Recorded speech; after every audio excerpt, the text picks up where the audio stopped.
محمد وآل محمد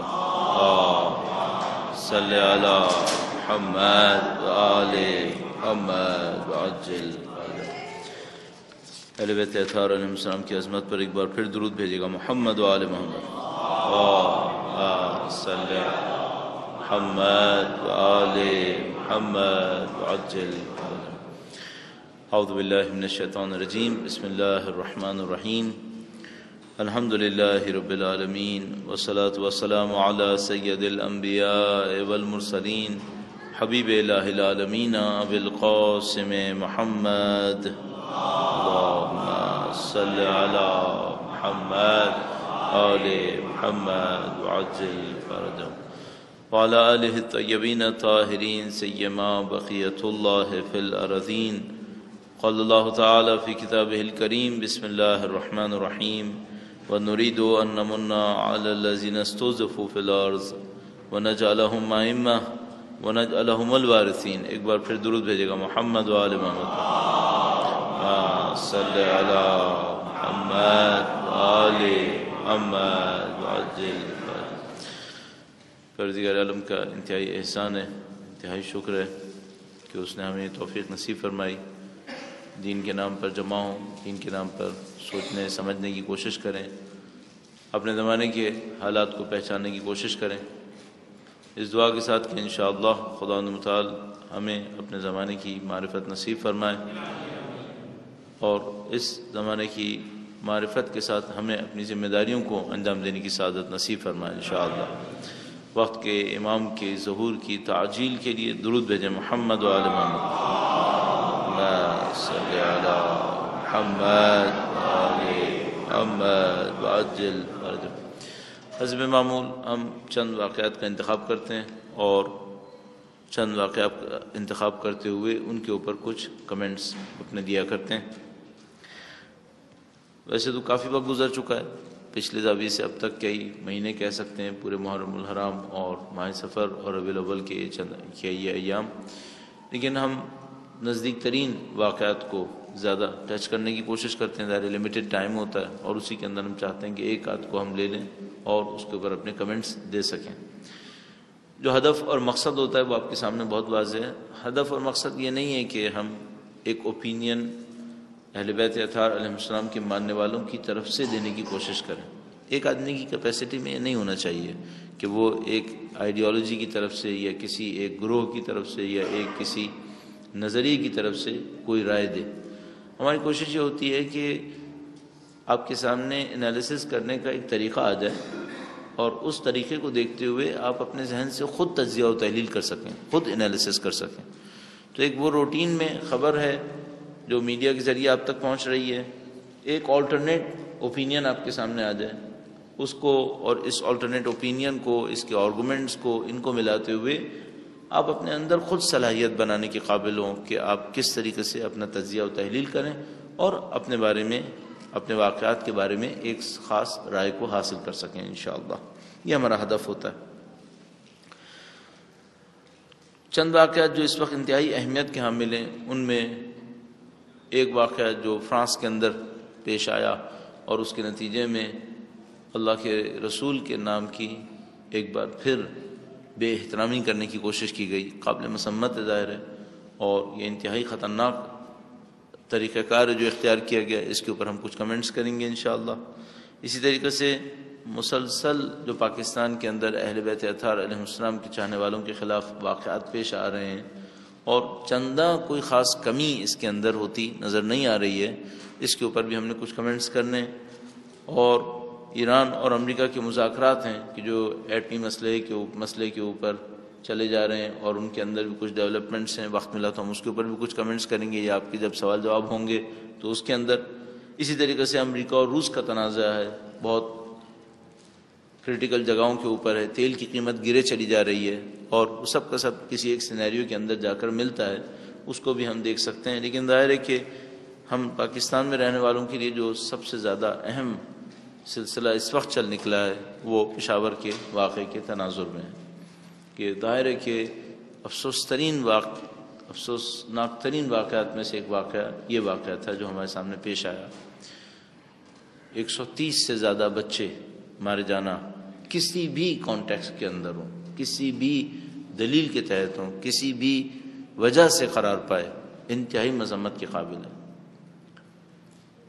میدان جنگ دنیا کے اندر ہوتے رہتے ہیں، جنگ ہونا کوئی انوکھی بات نہیں ہے، جنگ ہوتے ہیں، لیکن جنگ کسی بھی وجہ سے ہو رہی ہو، اس کے اندر سویلین کا نقصان ہو، سویلین کو مارا جائے، یہ ظاہر قابل مذمت ہے۔ اور سویلین بھی وہ سویلین جن کو یہ بھی نہیں پتا کہ جنگ ہو کیوں رہی ہے، ان کی اس جنگ میں کیا تقصیر ہے، چاہے اس پریٹیکس کے اوپر مارا جائے، چاہے اس دلیل کے تحت مارا جائے کہ جو وزیرستان میں بچے مر رہے ہیں وہ صحیح نہیں ہے، چاہے اس دلیل کے تحت مارا جائے۔ اگر کسی ایک علاقے کے اندر ایک جرم ہو رہا ہے تو وہ جواز نہیں دے گا کہ وہی جرم کسی اور جگہ کے اوپر تکرار کیا جائے۔ اگر مثال کے طور پر یہ قبول کر بھی لیا جائے کہ صہیونی ریاست کے اندر بسنے والے یہودیوں پر کسی زمانے میں جرم ہوا تھا، تو کیا وہ جرم یہ جواز دے گا کہ فلسطینی ریاست میں بسنے والے مسلمانوں پر وہی ظلم کیا جائے؟ جرم کے لیے جواز نہیں بنتا ہے، جرم مواخذے کے لیے جواز بنتا ہے، جرم سزا کے لیے جواز بنتا ہے۔ مجرم کو سزا دینے کے لیے ایک آپ کے پاس جواز بنتا ہے کہ چونکہ اس مجرم نے یہ جرم کیا ہے، اس مجرم کو یہ سزا ملنی چاہیے، لیکن چونکہ مجرم نے یہ جرم کیا ہے، یہی جرم اس کی اولاد کے ساتھ کیا جائے، یہ دنیا میں کہاں جواز کا سبب بنتا ہے؟ کوئی پریٹیکسٹ نہیں ہے، کوئی آرگومنٹ نہیں ہے، کوئی دلیل نہیں ہے جس کے تحت یہ کام انجام پائے۔ لیکن یہ بھی ہمارے ذہن میں ہے کہ ان واقعات میں کچھ چیزیں وہ ہوتی ہیں جو سامنے آتی ہیں، اور بہت ساری وہ چیزیں ہوتی ہیں جو کبھی بھی سامنے نہیں آ سکتی۔ بہت واضح مثال وہ واقعہ کہ جو امریکہ کے اندر 9/11 کے نام سے مشہور ہوا، کہ جس کے اندر کچھ وہ چیزیں تھیں جو سامنے آئیں اور بہت ساری چیزیں تھیں جو سامنے نہیں آئیں۔ اچھا، جو چیزیں سامنے آئیں اگر ان کی تفسیر، ان کی انٹرپریٹیشن قابل قبول ہو تو افواہوں کے بازار کا خاتمہ کیا جا سکتا ہے، لیکن سامنے آنے والی چیز اگر قابل قبول نہ ہو، اس کی تفسیر قابل قبول نہ ہو تو افواہوں کا بازار گرم ہوتا ہے۔ مثلا 9/11 کے اندر بہت ساری چیزیں ایسی سامنے آئیں جن کی تفسیر صحیح نہیں کی گئی۔ مثال کے طور پر سادہ ترین سے لے کر کیوں عمارتیں گریں، کیوں ایک اور عمارت جو کچھ فاصلے پر تھی وہ گر گئی، کیوں پینٹاگون کی عمارت کے اندر جو سوراخ تھا وہ جہاز کے قابل نہیں تھا، کیوں کسی جگہ پر بھی جہاز کا وہ ملبہ نہیں ملا جو معمولاً مل جانا چاہیے تھا، خاص کر پینٹاگون کی سائٹ پر۔ اس طرح بہت سارے سوالات ہیں کہ جو نامعلوم رہ گئے، اور اس کی وجہ سے ظاہر ہے کہ افواہوں نے بھی کچھ بازار کو گرم کیا۔ لیکن یہ واقعہ اس طرح کا واقعہ ہے کہ اس کے اندر سوالات ہونے کے باوجود اس وقت کم از کم کوئی سوال کرنے کی جرات نہیں کرے گا، اس وقت کوئی جرات نہیں کرے گا۔ اس کی وجہ کیا ہے؟ ظاہر ہے اس کی وجہ یہ ہے کہ 130 معصوم بچے اس واقعے کے اندر کسی بھی وجہ سے ہو مارے گئے ہیں، اور 130 بچے خود قیمتی ہیں، لیکن اس کے پیچھے 130 مائیں بیٹھی ہوئی ہیں جو ان کی اعضاء میں ہیں، ظاہر ہے کہ تکلیف دہ ہے۔ اور کسی بھی طریقے سے یہ وہ وقت نہیں ہے اس کے اوپر سوال کیا جا سکے کہ یہ واقعہ کس نے کیا اور اس واقعے کے پیچھے کون لوگ تھے۔ شاید یہ وقت مناسب وقت نہیں ہے ان جذبات کو دیکھتے ہوئے جو ان خواتین اور ان بچوں اور ان کے لواحقین اور خود ہمارے اندر بھی موجود ہے، کہ ہم بچوں سے ظاہر ہے کہ ہمدردی رکھتے ہیں۔ ان بچوں کی ارواح کو خدا متعال نے یقیناً سکون نصیب کیا ہوگا، ان کا کوئی جرم نہیں تھا، ان کی اخروی زندگی کی بہتری کے لیے درود بھیجیں۔ محمد و آل محمد، صلی علی محمد و آل محمد وعجل فرج۔ کسی نے بھی یہ واقعہ کیا ہو اور کوئی بھی اس کا محرک رہا ہو، اور اس کے اندر کتنے وہ سوالات ہیں جو ابھی معقول جواب نہیں دے پائیں، ان کو میں اسکپ کرتا ہوں، ان کو میں اس وقت چھوڑتا ہوں، لیکن ایک اور صورتحال کی طرف توجہ دینے کی کوشش کرتے ہیں۔ کچھ مہینوں سے دنیا میں ہونے والی بربریت نئے فیزز میں داخل ہو رہی ہے، یہ فیزز پہلے نظر نہیں آ رہے تھے۔ مثال کے طور پر نائجیریا کے اندر بوکو حرام نام کر کے سیکٹ وہ آگے بڑھتا ہے اور کئی سو مثال کے طور پر بچیوں کو اغوا کر کے لے جاتا ہے، مسلسل اس کی درندگی بڑھ رہی ہے۔ عراق کے اندر اور شام کے اندر IS نام کر کے گروپ سامنے آتا ہے، اور جو درندگی، وحشت، بربریت انہوں نے دکھائی ہے ابھی تک کی ہونے والی درندگی میں ناقابل تصور تھی، کوئی سوچ بھی نہیں سکتا تھا کہ یہ بھی ہوگا۔ اور اسی طریقے سے جو کچھ پاکستان کے اندر ہوا، 130 بچے اس طریقے سے مارے گئے، واضح طور پہ نظر آ رہا ہے کہ یہ مارا جانا صرف مارنے کی خاطر نہیں ہے، کچھ اور بھی ہے یہاں پہ، کچھ اور بھی ہو رہا ہے یہاں پہ، کسی بھی وجہ سے ہو رہا ہو۔ ہم جیسا دیکھنے والا کم سے کم یہ کہہ سکتا ہے دنیا ظلم اور بربریت کے نئے فیز میں داخل ہو گئی ہے، جو پہلے ایسا نہیں ہوتا تھا، کسی بھی دلیل کی بنیاد پر ہے۔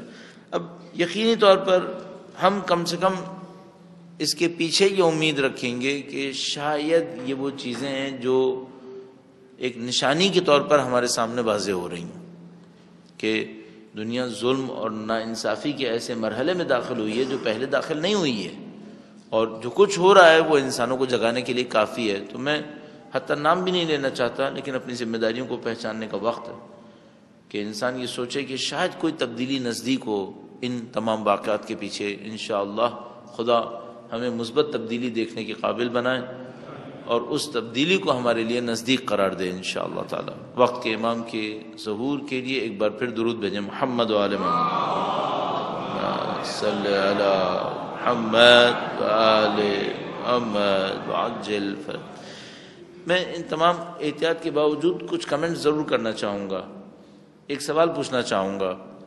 اس واقعے کے بعد، اور اس کا مقدمہ یہ ہے، اس واقعے کے بعد پاکستان کی سیاست میں بنیادی تبدیلی رونما ہو رہی ہے۔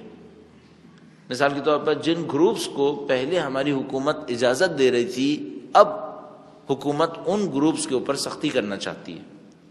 جن دہشت گردوں کو پہلے سزا نہیں مل رہی تھی، طے شدہ دہشت گرد، یعنی آپ یہ سوچ لیجیے کہ جن کے ٹرائلز کے اندر، جن کے عدالتوں کی کارروائی میں کوئی بھی حصہ باقی نہیں رہا تھا، وہ صرف سزائے موت کے اوپر کھڑے ہو کر انتظار کر رہے تھے کب جاری ہو۔ یہ جاری ہونا شروع ہو گئے، گورنمنٹ نے اپنے اندر بیسک چینج کیے۔ میں صرف ایک بات پوچھنا چاہوں گا، کیا حکومتوں کی پالیسیز حادثوں کی وجہ سے چینج ہونی چاہیے؟ یہ کیوں ہوا ہے؟ یہ کس طریقے سے ہوا ہے؟ یعنی مثال کے طور پر اگر ایک ملک کی مصلحت اس میں ہے کہ دہشت گردی وہاں سے ختم کی جائے، تو کیا 130 بچوں کے مرنے کے بعد یہ کام ہونا چاہیے؟ یہ کہاں کی عقل مندی ہے؟ اگر ملک کی مصلحت میں یہ تھا کہ دہشت گردی کا خاتمہ ہو تو ہمیں 130 بچوں کے مرنے کا انتظار نہیں کرنا چاہیے تھا۔ ہمارا فیصلے کرنے والوں کو اس واقعے سے پہلے فیصلہ کرنا چاہیے تھا کہ ہمیں یہ دہشت گردی نہیں چاہیے، اور یہ وہ چیز ہے جو ہم شروع سے کہہ رہے ہیں۔ ہم ضیاء الحق کے منحوس دور کے 35 سال کے بعد اب اپنے ملک کے فیصلہ کرنے والوں کو اس پوزیشن پہ کھڑا دیکھتے ہیں کہ وہ کہہ رہے ہیں ہمیں اس کا خاتمہ کرنا چاہیے۔ یہ وہ چیزیں جو ہم 35 سال سے کہہ رہے ہیں کہ خاتمہ ہونا چاہیے۔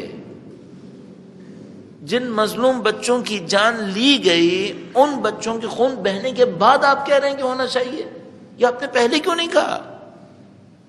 یہ کون سی، یعنی مجھے کوئی عقل مندی سمجھ میں نہیں آ رہی۔ یہ جذباتی بات اچھی ہے کہ چونکہ بچے اب مرے ہیں، اب ہم نے یہ فیصلہ کیا ہے۔ کوشچن یہ نہیں ہے کہ اب آپ فیصلہ جو کر رہے ہیں کیوں کر رہے ہیں، کوشچن یہ ہے کہ پہلے کیوں نہیں کیا تھا آپ نے۔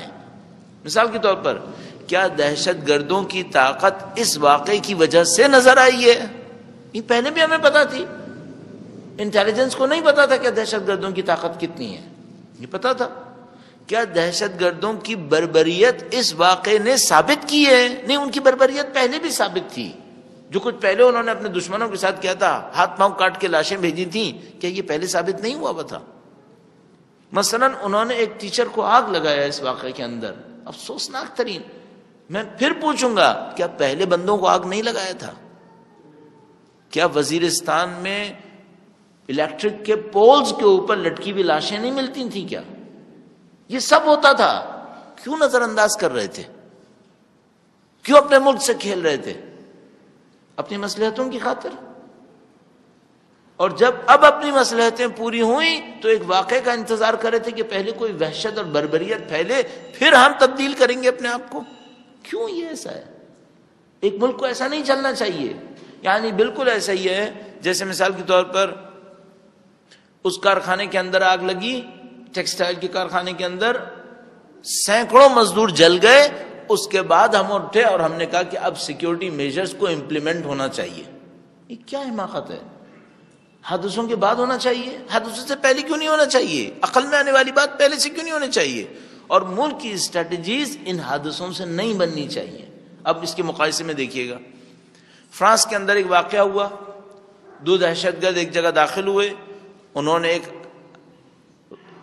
میگزین کے آفس پہ حملہ کیا جس میں رسول اللہ کے بے احترامی کرنے کے اوپر مبنی کچھ تصاویر چھپی تھیں. انہوں نے وہاں پہ حملہ کیا، کچھ لوگوں کو وہاں پہ مارا. اس کے بعد ایک سپر اسٹور کے اوپر حملہ کیا گیا، وہاں پہ کچھ لوگوں کو یرغمال بنایا گیا، کچھ لوگوں کو وہاں پہ مارا گیا. اس کے بعد جیسے فرانس میں اب نبی کی بے احترامی جائز ہو گئی. یہ کیا پاگل پنا ہے؟ 3 آدمیوں کی دہشت گردی ایک قوم کو یہ جواز دیتی ہے کہ اب وہ نبی کی بے احترامی کر سکتے ہیں. تو 3 دہشت گرد تو کہیں سے بھی آ جائیں گے. اگلی دفعہ 3 اور دہشت گرد آئے تو آپ کسی اور چیز کا بھی جواز لے لیں گے. اس کا مطلب ہے یہ کیا دیوانگی ہے؟ یعنی ہم اب دنیا کو کیا سمجھا رہے ہیں؟ یہ تو ٹیررزم کے ہاتھوں کھیلے جانے والی بات ہے. یعنی ہم ٹیررسٹ لوگوں کو بتا رہے ہیں کہ اگر تمہیں ہم سے کوئی کام کروانا ہو تو اس ٹائپ کا کوئی واقعہ کر دو، اس کے بعد تم جو ہم سے کروانا چاہو ہم کر دیں گے. یہ تو دیوانگی ہے بالکل. نہ یہ کہ اسکول کا واقعہ جواز بنے کہ اب آپ دہشت گردوں کو ماریں. آپ کو پہلے مار لینا چاہیے. اب تو یقیناً آپ کو مارنا پڑے گا، آپ کو مارنا بھی چاہیے، لیکن پہلے مارنا چاہیے تھا. حکومت کی اسٹریٹجیز حادثوں کی بنیاد پہ نہیں بننی چاہیے. اچھا ممکن ہے وہ یہ کہیں گے کہ اگر ہم پہلے بناتے اور قوم کے سامنے رکھتے تو قوم قبول نہیں کرتی، اس واقعے کے بعد قبول کرے گی. اس کا مطلب آپ دوسروں کو کیا سمجھا رہے ہیں؟ دوسروں کو یہ بتا رہے ہیں ہم اتنے کم عقل ہیں کہ ہم اپنی مصلحتوں کو جب تک لاشیں پڑی ہوئی نہ ہوں ہم سمجھ نہیں پاتے. کیا پاگل پنا ہے؟ اس واقعے کے نتیجے میں اسٹریٹجیز چینج ہوں، یہ بات قابل افسوس ہے. اب کسی کا حق ہے کہ وہ کہے کہ مجھے سازش کی بو آتی ہے. کسی کا حق ہوگا کہ وہ یہ کہے کہ مجھے سازش کی بو آتی ہے. کیوں؟ کیونکہ آپ کو اسٹریٹجی چینج کرنے کے لیے اس واقعے کا انتظار نہیں کرنا چاہیے تھا. اب مثال کے طور پر 10 اوپینینز میں نے کہا پھر افواہوں کی صورت میں گرم ہوں گی کہ کس نے یہ واقعہ کیا جس کے نتیجے میں پاکستان کو یہ جواز ملے کہ وہ اپنی 35 سالہ پرانی حکمت عملی کو چینج کرے. مشرف کے دور میں ہم نے ایک یو ٹرن لگانے کی کوشش کی تھی. جب امریکہ نے دھمکی دی کہ آپ ہمارے ساتھ ہیں یا آپ پتھروں کے دور میں ہیں، تو پاکستان نے طالبان کی مخالفت کی، امریکہ کا ساتھ دیا، اور اس ساتھ دینے کو بھی اس طریقے سے ساتھ دیا کہ نہ امریکہ نے ہمارے ساتھ ہونے کو قبول کیا اور نہ ہم نے طالبان سے تعلقات خراب کیے. ادھر بھی یہ کوشش کی کہ پیچھے ہٹیں، لیکن پیچھے ہٹنے کی وہ کوشش ایسی تھی کہ نہ امریکہ نے ہمیں اپنا سمجھا نہ ہم نے طالبان کو دور بھیجا. وہ تعلقات پھر بھی باقی رہے. اچھا اس کا مطلب کیا تھا؟ اسٹیبلشمنٹ کے اندر کم سے کم 2 اوپینینز تھیں، تعلقات رکھنے ہیں یا تعلقات نہیں رکھنے ہیں. کچھ گروپ ایسا تھا جو کہہ رہا تھا کہ نہیں رکھنے، اور بہت بڑا ایک گروپ تھا جو کہہ رہا تھا کہ باقی رکھنے ہیں. اس کی نشانی کیا ہے؟ اس کی نشانی یہ کہ جب مشرف گیا تو اندر سے یہ بات کھل کے سامنے آئی کہ ہمارے تعلقات ابھی بھی ہیں. اور اس کی اور بہت بڑی نشانی یہ تھی کہ جن پولیٹیکل ریلیجس پارٹیز کے طالبان سے قطعاً تعلقات تھے وہ ابھی بھی پاکستان کی سیاست میں بڑے مہرے تصور کیے جا رہے تھے.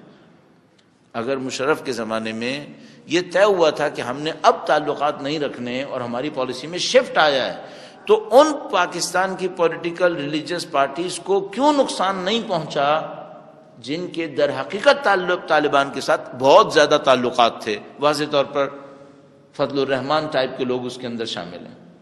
اس کا مطلب یہ کہ آپ کا شفٹ بڑا شفٹ نہیں تھا، شفٹ نہیں کیا تھا آپ نے صرف دکھانے کے لیے کچھ کام کیا تھا. اس کے بعد اب جو مصیبت آئی ہے، اب ہماری یہ ریکویسٹ ہے، اس میں نہیں جائیں گے کہ کس نے کیا، اس میں نہیں جائیں گے کہ کیا یہ پاسبلٹی ہے کہ کسی اور پارٹی نے کر کے ان کے سامنے رکھا ہو تاکہ ان کو یو ٹرن لینے کا جواز مل جائے. کیا یہ پاسبلٹی ہے؟ اور یہ بہت بڑی پاسبلٹی ہے کہ کسی تھرڈ پارٹی نے یہ واقعہ کیا ہے اور اس واقعے کے ذریعے سے پاکستان کو دو پاسبلٹی جس میں بھی آئیں گی. یا تو ڈکٹیٹ کیا ہے، تھریٹ کیا ہے کہ واپس آؤ طالبان کی حمایت سے، یا تھرڈ پارٹی نے کیا ہے اور ڈکٹیٹ نہیں کیا ہے بلکہ ان کو ایکسکیوز دیا ہے کہ اب اس کو بنیاد بنا کر تم پورے ملک کو واپس لے کر آؤ طالبان کی حمایت سے. یہ پاسبلٹیز موجود ہیں. اچھا، میں نے عرض کیا کہ یہ وہ جگہ نہیں ہے جہاں پر ہم اس کے بارے میں کھل کے بات کر سکیں. ہمیں ان بچوں کا بھی احساس ہے، ان کے لواحقین کا بھی احساس ہے، اور اس موقع کے اوپر ہم سمجھتے ہیں کہ اس ٹائپ کی تنقیدی گفتگو شاید مؤثر نہیں رہے گی، شاید فائدہ مند نہیں رہے گی. لہذا صرف انہی امکانات کی حد میں آپ میں سے جن لوگوں نے پک کرنا آپ اس کو پک کر سکیں گے. اس کو یہیں پہ چھوڑتے ہیں. اب جو ہماری حکومت سے جو چیلنج حکومت کے سامنے ہے اس کو دیکھنے کی کوشش کرتے ہیں. درود بھیجے گا محمد و آل محمد پر. صلی علی محمد و آل محمد وعجل فرج. جو ہم سمجھ پا رہے ہیں وہ یہ ہے کہ اگر دوبارہ اسی ٹائپ کا شفٹ کرنا ہے جس ٹائپ کا مشرف کے زمانے میں ہوا تھا تو اس سے بڑا حادثہ پھر دوبارہ ہوگا، اس سے بڑا حادثہ بھی ہوگا. آپ کے اور ہمارے پاس صرف ایک راستہ ہے. آپ پوری طاقت کے ساتھ دہشت گردی کے ٹول کو، دہشت گردی اس وقت ٹول کے طور پہ استعمال ہو رہی ہے، آلے کار کے طور پہ استعمال ہو رہی ہے. ہر پارٹی اپنے پاس دہشت گرد پال کے رکھے ہوئے ہیں. جب تک اس کا خاتمہ نہیں ہوگا کہ ہر پارٹی اپنے پاس کچھ دہشت گرد پال کے رکھے اور ان کے ذریعے اپنے مقاصد کو استعمال کرے، ان کو اپنے مقاصد میں استعمال کرے، من جملہ پاکستان کی مقتدر ادارے، جب تک یہ طریقہ کار ختم نہیں ہوگا اس ملک سے دہشت گردی ختم نہیں ہوگی. لہذا اگر کسی نے یہ سوچا ہے کہ پاکستان کی آرمی اٹھے ان دہشت گردوں کا خاتمہ کر دے جنہوں نے یہ سانحہ کیا ہے اور جو ان کے حامی ہیں انہیں اسپیئر کر دے، اس کا مطلب ہے دہشت گردی باقی ہے. اس کا مطلب ہے آپ اس سے بڑے سانحے کا ایک اور انتظار کر رہے ہیں. نعوذ باللہ تعالی. صرف ایک راستہ ہے، پوری مینٹیلٹی چینج کریں، پورے طریقہ کار کو چینج کریں. دہشت گرد اور دہشت گردی کو ٹول کے طور پر، آلے کار کے طور پر استعمال کرنا بند کریں. اچھا، اب ایک اور مشکل ہے، اگر دہشت گردی کو آلے کار کے طور پر استعمال نہ کریں تو کیا کریں؟ عقل کا کام کرو، وہ کام کرو جو لوگوں کی سمجھ میں آئے، نہ کہ لوگوں کو کسی اور بہانے سے ڈرا دھمکا کر ان سے کوئی کام لینے کی کوشش کی جائے. ہمارے پاس صرف ایک راستہ ہے، اپنی قوم کو عقل کی طرف لے کر آئے، ان کو جذبات سے نکالنے کی کوشش کریں. اور ہمارے ساتھ ایک اور مصیبت بھی ہے، ہم نے اپنی بعض مصلحتوں کی خاطر، پاکستان کی اسٹیبلشمنٹ نے اپنی بعض مصلحتوں کی خاطر کچھ نفرتوں کو ڈالا ہے جان بوجھ کر. اب میں اس کو آپ کی خدمت میں اس طرح عرض کروں کہ انسانی نفسیات کے اندر آپ کچھ جذبات کو کسی دوسرے میں ٹرانسفر کر سکتے ہیں، لیکن جذبات ٹرانسفر کر دیں اس کی لمٹ آپ طے نہیں کر سکتے. مثلا آپ کسی بچے کو نفرت کرنا سکھا سکتے ہیں، لیکن نفرت اب کس کس سے کرے یہ آپ اس کو نہیں سکھا سکتے، پھر وہ اپنی مرضی سے کرے گا. آپ کسی کو دشمنی کرنا سکھا سکتے ہیں، لیکن دشمنی کس سے کرے اس کی باؤنڈری آپ طے نہیں کر سکتے، پھر وہ اپنی مرضی سے کرے گا. یہ پاکستان کی اسٹیبلشمنٹ کو اتنی گہرائی میں جا کر طے کرنا ہوگا کہ آیا ہمیں دوسروں کے خلاف نفرتیں دینی ہیں یا نہیں دینی ہیں. بنیادی طور پر ہسٹری سے جو ہم نے فنڈامنٹلزم کو، بنیاد پرستی کو سپورٹ کیا ہوا ہے، یہ کرنا ہے یا نہیں کرنا ہے. میں اس کو بہت پہلے بہت تفصیل سے عرض کر چکا ہوں، صرف اشارتاً عرض کرنے کی جسارت کروں گا. درود بھیجے گا محمد و آل محمد. محمد و آل محمد عجل فرج. متعدد مرتبہ اس بات کو کہہ چکا ہوں، ہمارے پاس تاریخ میں کچھ لوگ ہیں جنہوں نے اسی ٹائپ کے کاموں کو انجام دیا ہے جس کو ہم آج دہشت گردی کہہ رہے ہیں. اس تاریخ کے اندر موجود ایسی شخصیتوں کو ہم اپنی بعض مصلحتوں کی خاطر عظیم الشان بنا کے دکھا رہے ہیں۔ جب آپ تاریخ میں ان شخصیتوں کو عظیم الشان بنا کر دکھائیں گے تو آج ویسے ہی کسی کام کرنے والے کو کس طریقے سے دہشت گرد کہیں گے، کس بنیاد پہ دہشت گرد کہیں گے؟ مثال کے طور پر یزید نے کربلا جیسا ایک واقعہ کیا، اگر کوئی معاشرہ یزید کو احترام دینے لگے تو کس بنیاد پر کسی دہشت گردی کو دہشت گردی کہے گا؟ سامنے والا آ کر کہے گا تم نے یزید کو تو تم نے وائڈ کیا ہے، اسے قبول کیا ہے، اب کون سی دہشت گردی کہلائے جانے کے قابل ہے؟ باقی سب جائز ہے۔ پھر اس کا مطلب ہے اگر آ کر مثال کے طور پر امیر المومنین کی شہادت کے بعد امیر المومنین کے اصحاب کو چن چن کر مارنے والے ایک امیر کو بھی کوئی دفاع کر رہا ہے، اس کے بعد کہ ہم دہشت گردی کے خلاف ہیں؟ کس دہشت گردی کے خلاف ہو؟ کس منہ سے دہشت گردی کے خلاف ہو؟ جو دہشت گردی کے بانی رہے ہیں تم ان کو پروٹیکٹ کر رہے ہو، تم ان کا دفاع کر رہے ہو۔ اگر انہی کے سے سیکھ کر کوئی آج وہی کرے جو وہ اس آدمی نے کیا تھا، تم کہہ رہے ہو تم دہشت گرد ہو، تو وہ تمہارے منہ کے اوپر رکھے گا کہ تم نے جس کا دفاع کیا تھا نا وہ اس سے بڑا دہشت گرد تھا جو میں نے کیا۔ یہ وہ بنیادی ترین کام ہے جو ہمیں کرنا پڑے گا، پاکستان کو کرنا پڑے گا۔ اب مجھے معلوم ہے یہ کام یہاں کے لیے آسان نہیں ہوگا، یہ وہ چیلنج ہے۔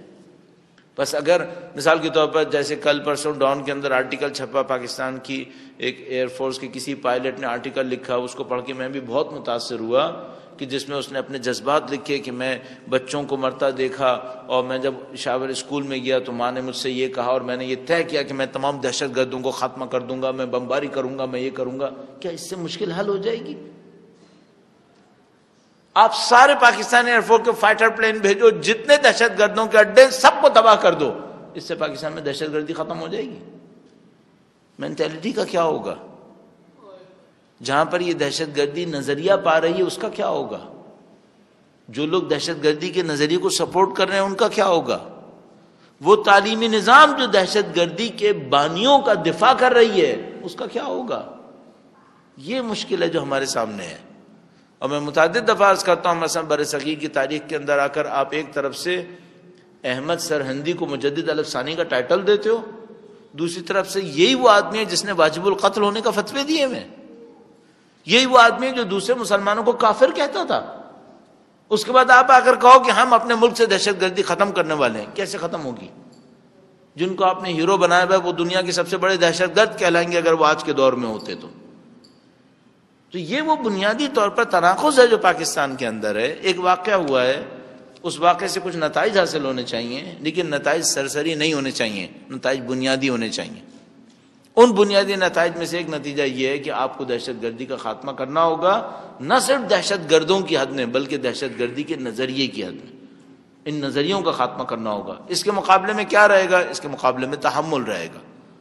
اب ذرا تصور کیجئے گا، ایک طرف سے پاکستانی گورنمنٹ آئے گی جو کہے گی ہمیں دہشت گردی ختم کرنی ہے، ہمیں تحمل اور رواداری پھیلانی ہے، اور اس تحمل اور رواداری کی فرینچ شکل کیا بنے گی کہ کسی کو اجازت ملے کہ وہ نبی کی بے احترامی کرے۔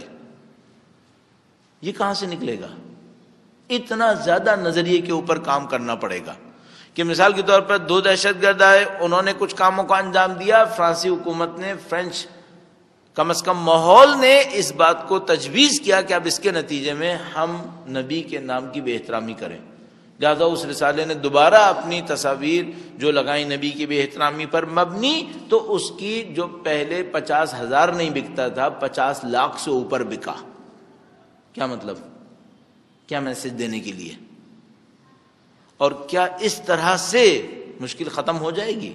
یعنی جن لوگوں نے یہ کام کیا انہوں نے ان دہشت گردوں کو ایک اور جواز دیا ہے، ایک اور جواز دیا ہے، اور اس کے بعد کچھ بھی نہیں ہوا، صرف یہ ہوا کہ متعدد جگہوں کے اوپر پھر دوبارہ سے انہی دہشت گردوں نے جمع ہو کر دوبارہ اصرار کیا کہ اب ہم دوبارہ کریں گے، ہم پہلے ہی کہہ رہے تھے کہ تم سنبھلنے والے لوگ نہیں ہو۔ کیا فائدہ ہوا اس سے؟ یہ وہ چیزیں جو ہمارے آنکھوں کے سامنے ہو رہی ہیں، اور میں آپ کی خدمت میں عرض کروں گا آپ کو اور ہمیں ہمیشہ اس کام کو انالیسس کی حد میں دیکھنا پڑے گا۔ ایک ٹپ کے طور پہ میں نے آپ کی خدمت میں صرف یہ عرض کیا، اور اس جملے کو آپ پک کر سکتے ہیں، وہ یہ کہ ملک کی اسٹریٹجیز حادثوں کی بنیاد پہ تبدیل نہیں ہونی چاہیے، نہ پاکستان میں، نہ فرانس میں، نہ امریکہ میں، نہ دنیا میں کہیں پر بھی۔ اگر اسٹریٹجی کی تبدیلی ہوگی تو وہ کسی نظریے کے تحت ہونی چاہیے، فکر کے تحت ہونی چاہیے، حادثوں کے تحت نہیں ہونی چاہیے۔ درود بھیجے گا محمد و آل محمد۔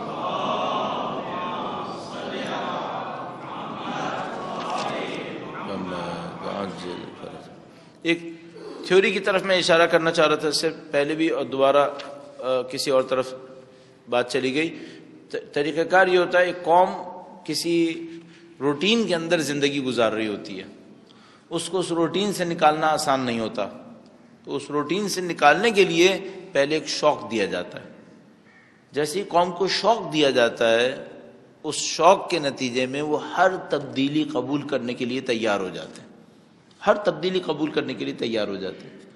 اس کا ریفرنس میں اس طریقے سے استعمال کیا جاتا ہے، 1970s اگر کسی کو یاد ہو، خدا نہ کرے نعوذ باللہ، اس زمانے میں اگر کسی کے خاندان میں کوئی ایسا شخص رہا ہو جو دماغی اعتبار سے متوازن نہ رہا ہو، اور اگر کبھی یاد ہو کہ اس کا علاج کیسے ہوتا تھا، تو 1970s میں ایسے ایک شخص کا علاج بجلی کے شاک لگا کے ہوتا تھا۔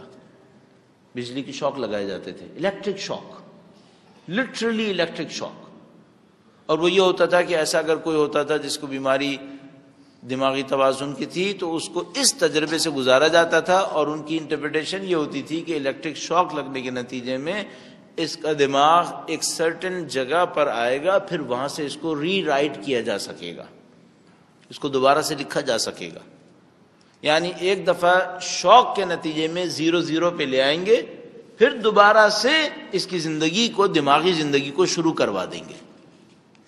یہ عجیب و غریب فکر اس زمانے میں رائج تھی، اور اس کے پیچھے ایک بہت بڑے ایکسپیریمنٹ تھا جو امریکہ کے اندر انجام پایا تھا، کچھ قیدیوں کے ساتھ کیا جاتا تھا کہ ان کو سینس لیس کیا جاتا تھا، یعنی ان کے سارے حواس خمسہ کو ناکارہ کر دیا جاتا تھا، اور یہ دیکھا جاتا تھا کہ اب ان کی زندگی کہاں پہنچی۔ تو ان میں سے ایک قیدی کی رپورٹ میں نے ایک بک میں پڑھی جس میں لکھا تھا کہ وہ قیدی ایک لڑکی تھی، 24 سال میرے خیال میں ایج تھی، اور وہ ایک ایسی جگہ پر واپس آ گئی تھی کہ وہ بچوں کی طرح دوبارہ کھانا کھاتی تھی، یعنی وہ بھول گئی تھی کہ کھانا کیسے کھاتے ہیں، اس ٹریٹمنٹ کی وجہ سے جو سینس لیس کر کے کیا گیا تھا۔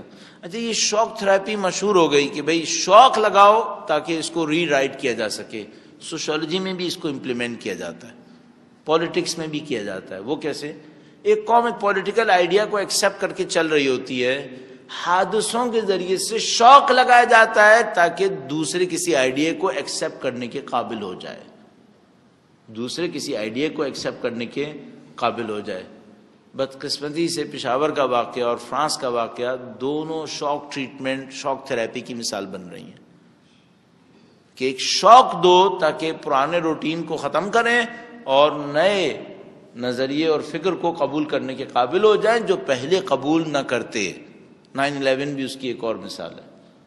یہ نہیں ہونا چاہیے قوموں کے ساتھ، قوموں کی فکری تربیت ہونی چاہیے، نہ کہ شوق کے ذریعے ان کی تربیت ہونی چاہیے۔ اگر پاکستانی قوم کی مصلحت میں یہ تھا کہ دہشت گردی ختم ہو، ان کو نظریاتی طور پہ سمجھایا جاتا، ان کو اس کے لیے تعلیم دی جاتی تاکہ یہ کام کر سکیں، نہ کہ اس طریقے سے لاشوں کے اوپر یہ کام کیا جائے۔ درود بھیجے گا محمد وآل محمد، صلی علی محمد وآل محمد وعجل فرج۔ اس سلسلے میں آخر میں لا کر یہی کہیں گے کہ در حقیقت انہی حکومتوں کی پرانی حکمت عملیاں اور ان کی سازشیں ہوتی ہیں، ان کی پلاننگز ہوتی ہیں جو ایک موقع پر آ کر ان کو ڈکٹیٹ کرتی ہیں کہ اب پرانے کو ختم کریں۔ طالبان، آج امریکہ طالبان کے خلاف باتیں کرتا ہے، طالبان کس نے بنائے تھے؟ کس کے کہنے پہ بنے تھے؟ کس کے مفاد کے لیے کام کر رہے تھے؟ یہ جو آج آئی ایس کے خلاف اتنی باتیں کر رہے ہیں، حافظ الاسد اور بشار الاسد کے خلاف آئی ایس کس نے کھڑی کی تھی؟ کس نے ان کو وہاں تک پہنچایا؟ یورپ میں رہنے والے، آسٹریلیا میں رہنے والے بچے عراق اور شام کے اندر جنگ کر رہے ہیں، ٹنلز کھود کے وہاں پہنچے ہیں کیا؟ فرانس سے کیا ٹنل کھودی تھی کہ انہوں نے یہ شام کے اندر اور عراق کے اندر نکلے ہیں؟ یہ ملکوں کو کراس کر کے نکلے ہیں. اس وقت حکومتیں کیا کر رہی تھیں؟ کہاں تھی وہ حکومتیں؟ یہ جو 15,000 IS کہتے ہیں، 15 سے 25,000 30,000 بیان کرتے ہیں، ان میں بہت کم لوکل لوگ ہیں، یہ زیادہ تر فارنرز ہیں. یہ فارنرز جب دنیا کے مختلف حصوں سے اٹھ کے چل رہے تھے تو کیا حکومتوں کو پتہ نہیں تھا کہ ایسے خطرناک لوگ ایک جگہ پہ جمع ہو رہے ہیں؟ اس وقت کیوں نہیں کیا تھا؟ تو حقیقت یہ ہے کہ حکومتوں کی مصلحتیں ہوتی ہیں، اپنی مصلحتوں کے تحت کچھ پارٹیز کو پالتے ہیں، ان سے اپنے مفادات کو پورا کرتے ہیں، مفادات کو پورا کرنے کے بعد ان کو فارغ کرنا ہوتا ہے. فارغ کرنے کے لیے مختلف حکمتیں استعمال کی جاتی ہیں. ایک منصوبہ یہی منصوبہ ہے. یہ پاکستان کے اندر بھی ہوتا ہے. کیا پاکستان میں دہشت گردی کے ملزم جب جیلوں میں ہوتے ہیں تو مختلف اسائنمنٹس نہیں لیتے کیا؟ مشہور و معروف ہیں یہ سب چیزیں. اور مجھے بہت اچھی طرح یاد ہے کہ ایک بہت بڑا قاتل تھا اسی طریقے سے، اس کو ڈان نیوز پیپر کا ایک ایفیلیٹڈ میگزین ہے ہیرلڈ نام کر کے، ہیرلڈ کے رپورٹر نے اس کو آئیڈینٹیفائی کیا کہ یہ بہت بڑا قاتل ہے اور یہ فلاں جیل کے اندر موجود ہے، جبکہ وہ مفرور اعلان ہوا ہوا تھا. اس نے جب جیل میں اس کو آئیڈینٹیفائی کیا اور اس کو رپورٹ کو پبلش کیا تو کچھ دنوں کے بعد پولیس نے اعلان کر دیا کہ ہم نے اسے پکڑ لیا ہے. اور وہ جیل میں کیا کر رہا تھا؟ وہ بڑے لوگوں کے اسائنمنٹس کو جیل میں رہ کے پورا کرتا تھا. اس کو اسائنمنٹ ملتے تھے کہ فلاں کے ساتھ یہ کر کے آؤ، اور وہ کر کے آتا تھا، واپس جیل میں جا کے بیٹھ جاتا تھا. اور جب یہ سارے اسائنمنٹس دیکھا کہ اگر نہیں اب مزید کام کا نہیں ہے تو وہ پولیس مقابلے کے اندر مارا گیا. یہ پرانا گیم ہے جو دنیا چھوٹے قاتلوں کی سطح پہ کرتی تھی، اب بڑے قاتلوں کی سطح پہ کرتی ہے، اب گروپس کی سطح پہ کرتی ہے. آپ کو اور ہمیں بہت ہوشیار ہونے کی ضرورت ہے. یہ دنیا اس وقت اس جگہ کے اوپر ہے. درود بھیجے گا محمد و آل محمد پر. صلی علی محمد و آل محمد وعجل فرجهم. بہت تیزی سے اگر اور تبصرہ کرتے ہوئے آگے بڑھیں ایران اور امریکہ کے مذاکرات کے معاملے کے اوپر. دونوں ملکوں کے اندر مذاکرات میں کوئی چیز سامنے نہیں آ رہی کہ کس چیز پر مذاکرہ ہو رہا ہے. دونوں پارٹیز کوشش کر رہی ہیں کہ یہ اعلان نہ کریں کہ مذاکرہ ہو کس چیز کے اوپر رہا ہے.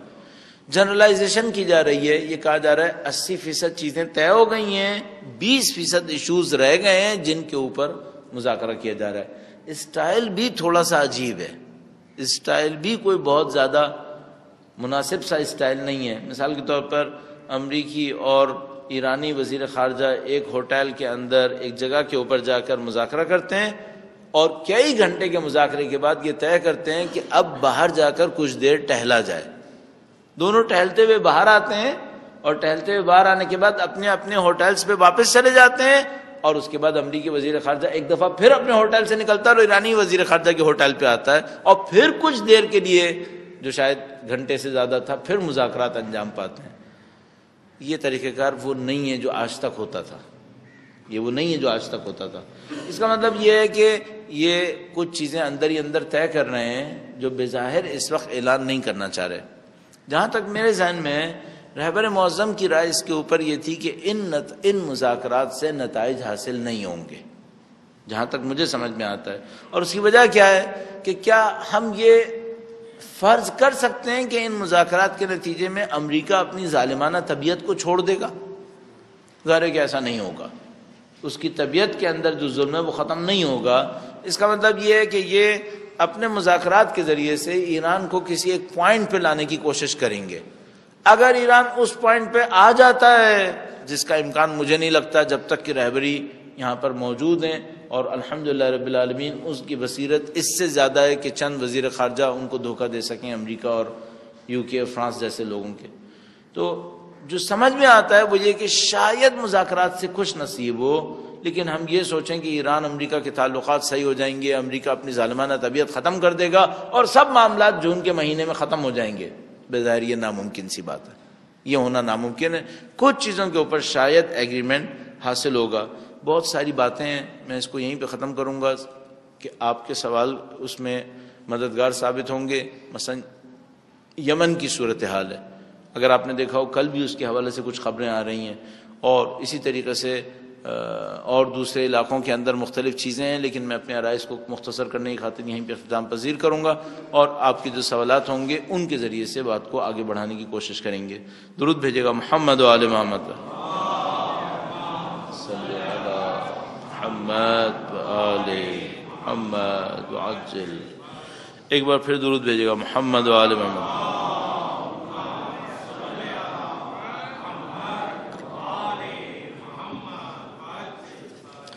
انہوں نے لکھا ہے کہ کیا کسی دھرنا یا ریلی کے ذریعے دہشت گردی کے قابو پانے میں مدد مل سکتی ہے؟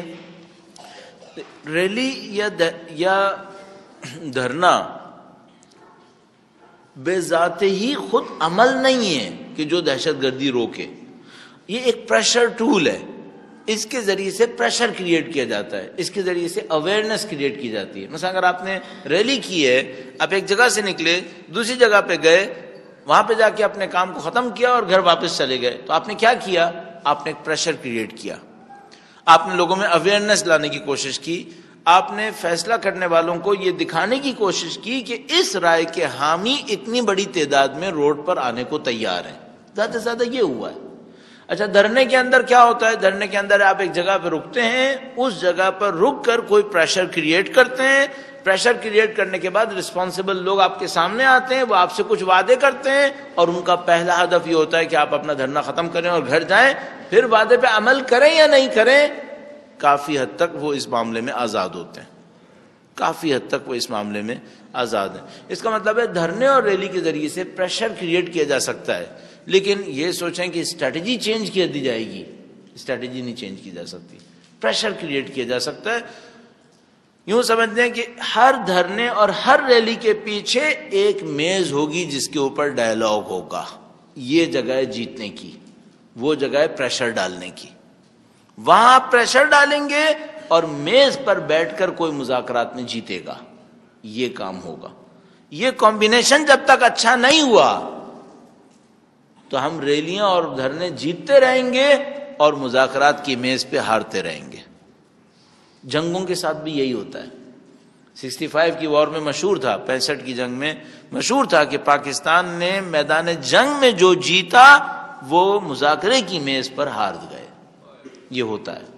تو آپ کو اس کا کمبینیشن دیکھنا پڑے گا، ایک دھرنا اور ریلی پاورفل، آرگنائز، اپنے اہداف میں واضح، اپنے نظم و ضبط کے اندر مؤثر، اور اس کے بعد مذاکرے پہ کس نے بیٹھنا ہے، وہ کتنا ماہر ہے، اس کو کتنا آتا ہے کہ اپنے کارڈز کو استعمال کرے، اس کے اندر سٹینڈ کرنے کی طاقت کتنی ہے۔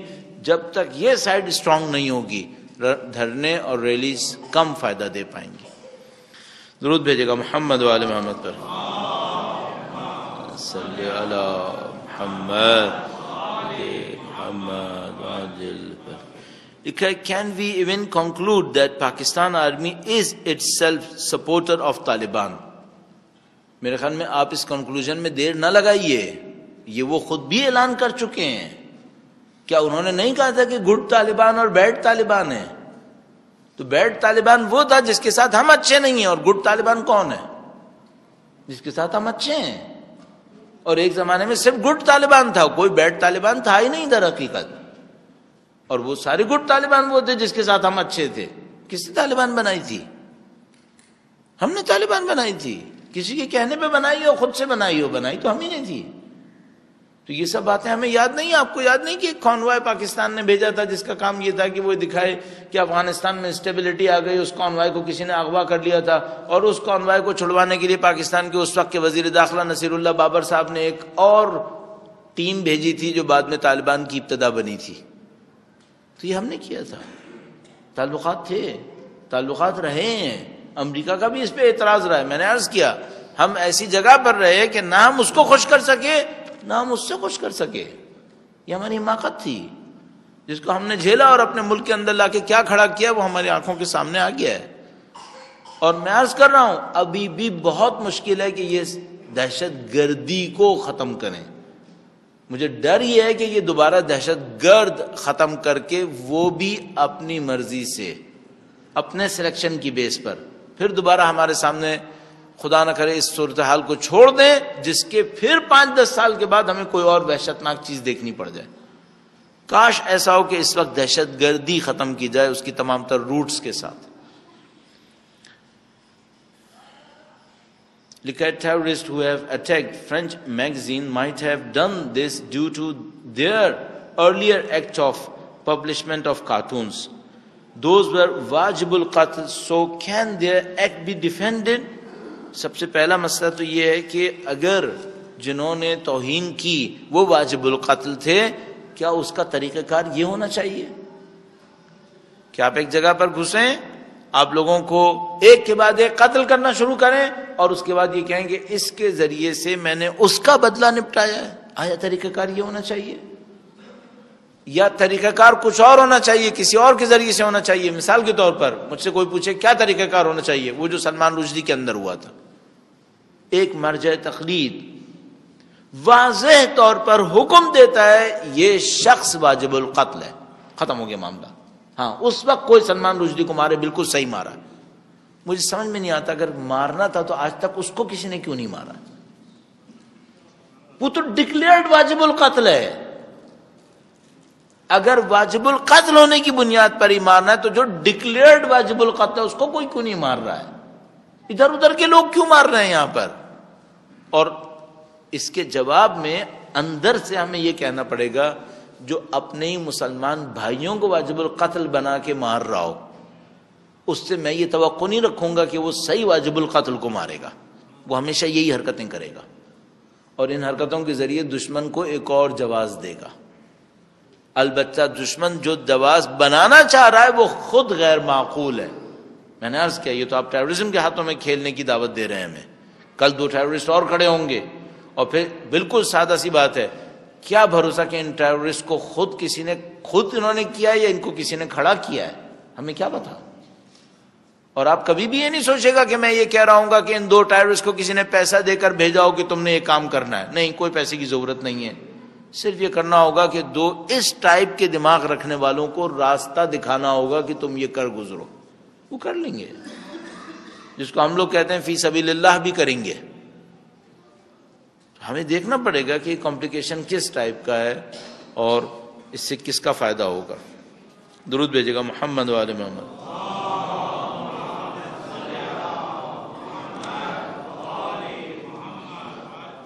لکھا ہے کہ ہم نے لکھا ہے کہ ہمارے بیان سے انہوں نے اخذ کیا ہے کہ فرانس کے واقعے کے بعد اب فرانس میں بالخصوص اور باقی یورپی ممالک میں بھی مسلمانوں کو تنگ کیا جائے گا اور وہاں کی زمین ان پر تنگ کر دی جائے گی. مجھے اس سے زیادہ غرض نہیں ہے کہ فرانس اور دوسرے یورپی ممالک مسلمانوں پر زمین کو تنگ کریں گے یا نہیں کریں گے، اس سے مجھے کم غرض ہے. غرض کس بات سے؟ اس واقعے کی بنیاد پر نبی کی توہین کو جواز دیا جائے گا، اس سے مجھے غرض ہے. اگر نعوذ باللہ تعالی نبی خدا کی توہین اور بے احترامی کے لیے اس کو جواز بنانا ہے تو پھر میں ایک اور بات پوچھوں گا، پھر اگلے 2 ٹیررسٹ نے کچھ اور کیا تو اب آپ کیا کریں گے؟ پھر اس کے بعد 2-4 ٹیررسٹ اور کھڑے ہوئے، انہوں نے اس سے بھی بڑا واقعہ کیا، پھر آپ کیا کریں گے؟ کیا آپ مختلف اسٹریٹجیز کو 2 ٹیررسٹ کی حرکتوں سے تبدیل کرتے رہیں گے؟ آپ اپنے نظریات کو 2 ٹیررسٹ کے ذریعے سے چینج کرنے کی کوشش کریں گے؟ اس تو دنیا کا ہر آدمی کھیلنا شروع کر دے گا. مثال کے طور پر اس بات کی کیا یقین دہانی کہ یہ 2 کسی ایسے میں کہتا ہوں کسی بھی اینٹی پروفٹ گروپ نے نہ بھیجے ہوں، کیا یقین دہانی ہے؟ مثال کے طور پر کوئی گروپ ہو جو یورپ کے اندر نبی خدا اور ان کے نام کی نعوذ باللہ بے احترامی کرنا چاہتا ہو، وہ یہ چاہتا ہو کہ کرے، اور اس نے کیا کیا؟ جب اس نے دیکھا کہ ہم سیدھے راستے سے کام نہیں کر سکیں تو اس نے 2 ٹیررسٹ ہائر کیے اسی طریقے پر کہ جو پیسے دے کے نہیں، ان کو آگے بڑھا کر بھیجا. اور اس کے بعد فرانس میں وہ حالات فراہم ہو گئے کہ وہ کہے کہ دیکھو اب وہ کرو جو تم نہیں کر رہے تھے، یعنی پہلے تم توہین کو الاؤ نہیں کر رہے تھے نا، اب الاؤ کر دو، اور ہو گئی. یہ کون سا طریقہ کار ہے؟ الحمدللہ کچھ باخبر لوگ موجود رہے ہیں ابھی بھی جو اس کے اوپر اعتراض کر رہے ہیں کہ یہ فریڈم آف اسپیچ نہیں ہے. آیا یعنی بہت سادہ سی بات ہے کہ اگر میں فریڈم آف اسپیچ کے اندر کسی بھی ریڈ لائن کو کراس کروں تو وہ غلط ہے، اور اگر انبیاء کی ریڈ لائن کراس کروں تو وہ فریڈم آف اسپیچ ہے. میں صرف یہ عرض کروں گا یہی بہانت اور توہین اگر کسی بھی ملک کے صدر کے ساتھ اسی کے ملک کے اندر کی جائے تو وہ قبول کرتے ہیں کیا؟ اسی فرانس نے کتنے ہی کیسز لائن لگا کر بتائے جا سکتے ہیں جس نے توہین کے اوپر کیسز کیے ہیں. اسی فرانس کے اندر اگر آپ نے کہا کہ شاید ہولوکاسٹ نہیں ہوا ہے آپ کو قید ہوگی. آپ نے یہ نہیں کہنا ہے کہ نہیں ہوا ہے، نہیں، اگر آپ نے کہا شاید نہیں ہوا ہے اس پہ آپ کو قید ہوگی، اس پہ آپ کو قید ہوگی. کیوں؟ یہ ریڈ لائن ہے جسے کوئی کراس نہیں کر سکتا. ہولوکاسٹ ریڈ لائن ہے اور نبی کی ذات ریڈ لائن نہیں بن سکتی. وہ کیوں نہیں بن سکتی؟ یہ وہ کانٹرڈکشن ہے جس کے سامنے یہ لوگ کھڑے ہیں اور ان کو جواب دینا ہوگا. اور مجھے یقین ہے کہ فرانس کی عوام بھی کچھ عرصے تک تو اس گیم کے اثر میں رہے گی، لیکن یقیناً کچھ ہی دنوں کے بعد ان کے دماغ میں بھی گھنٹی بجے گی کہ آیا اس طریقے سے بے وقوف بنانا صحیح ہے. کچھ وقت میرا اپنے خیال لگے گا، وہاں پر بھی گفتگو شروع ہو گئی ہے، میرا اپنے خیال ہے کہ وہ یقیناً جاگیں گے. درود بھیجے گا محمد و آل محمد.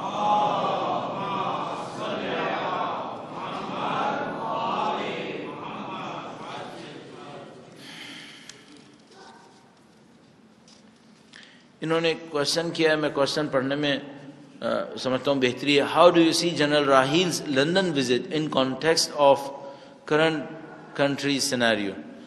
تو وزٹ تو بہت ساری جگہوں کا ہوا ہے اور آپ کو پتہ ہی ہوگا کہ صرف لندن نہیں بلکہ امریکہ اور افغانستان وہ مقرر گئے ہیں، اور اس یعنی مقرر انہوں نے مختلف وزٹ کیے ہیں جس کے اندر مختلف جگہوں کے اوپر گئے ہیں اور مختلف باتیں ہو رہی ہیں.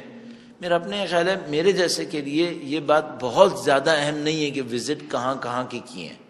بغیر وزٹ کے بھی بہت سارے کام ہو سکتے ہیں. وزٹ کی سگنیفیکنس ہے لیکن اس کا میں مکمل انکار نہیں کر رہا ہوں، لیکن میں کہہ رہا ہوں کہ یہ اتنا زیادہ اہم نہیں ہے. آپ کو اسٹریٹجی کے لیول پہ دیکھنا پڑے گا اسٹریٹجی کیا ہے، اب کہاں جانا چاہ رہے ہیں. تو کم سے کم ظاہری طور پر ہم اسٹریٹجی کے لیول کے اوپر دوبارہ آرمی کو پاکستان کے اندر اس پاور پہ پہنچتا دیکھ رہے ہیں جو چند مہینوں تک ان کے خواب میں نہیں آ رہی تھی، ہاتھ سے نکل گئی تھی. یعنی اس ملک کے اوپر آرمی کی ایک پاور تھی، وہ پاور آخری 10-15 سال کے اندر انڈر کوسچن جانا شروع ہوئی تھی اور تقریباً 5-6 مہینے پہلے لوئسٹ لیول کے اوپر پہنچ گئی تھی. اب وہ پاور دوبارہ واپس آ گئی ہے، وہ واپس آ گئی ہے. اور کس کے نام پر آئی ہے؟ اس کے نام پہ آئی ہے کہ دہشت گردی سے لڑنا ہے. وہ جو دہشت گرد ہیں وہ کس نے پالے تھے ابھی تک؟ پھر وہی کوشچنز دوبارہ شروع ہو جائیں گے. اور میں عرض کر رہا ہوں صرف ہم کوشچن کریں گے، ابھی اس کے اوپر اور تفصیل سے بات نہیں کریں گے. درود بھیجے گا محمد و آل محمد کو.